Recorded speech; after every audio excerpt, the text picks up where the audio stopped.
this year, 2024, the intersecting crises that define our region and our world continue to create uncertainty and distrust as a result of unaddressed inequalities and double standards.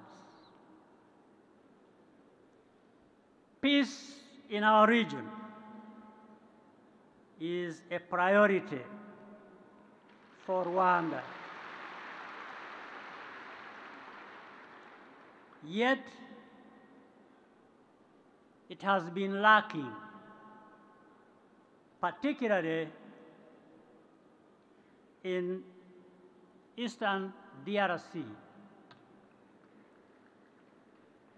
But peace cannot be delivered by anyone from anywhere, no matter how powerful, if the party most directly concerned does not do what is needed.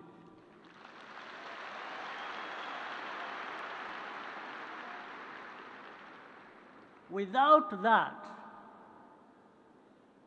the sincere mediation efforts by the mandated regional leaders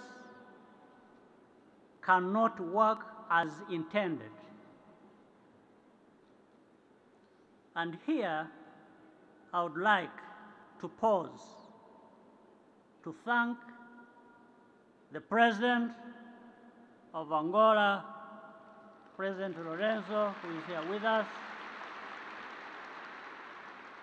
and the President of Kenya, President William Ruto, among others, for everything they have done and continue to do. Peace cannot happen all on its own. We all have to do our part and the right things in order to achieve and sustain peace. This should not be seen as a favor to anyone.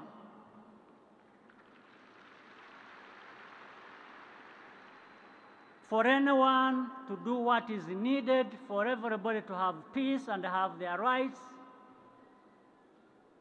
can't be a matter of favors being dished out to people. It's an obligation. In the end, when it doesn't happen, that's why people stand up and fight for it.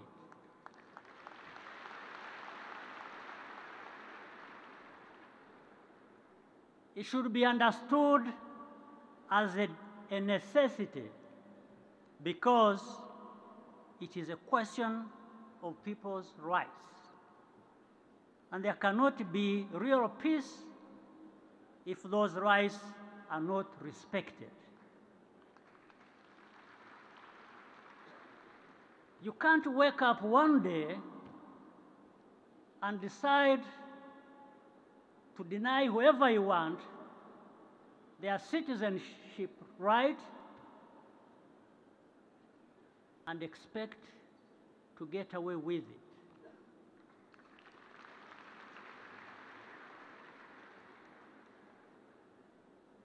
There has to be a meeting in the middle. There has to be a compromise. This is a time to reflect on the kind of world we want our children to live in. As a global community, we have more in common than we think.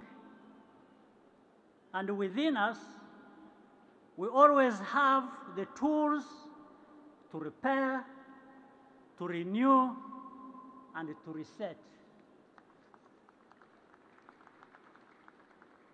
It does not mean that we have to agree on everything, but we must respect each other's choices, all of us,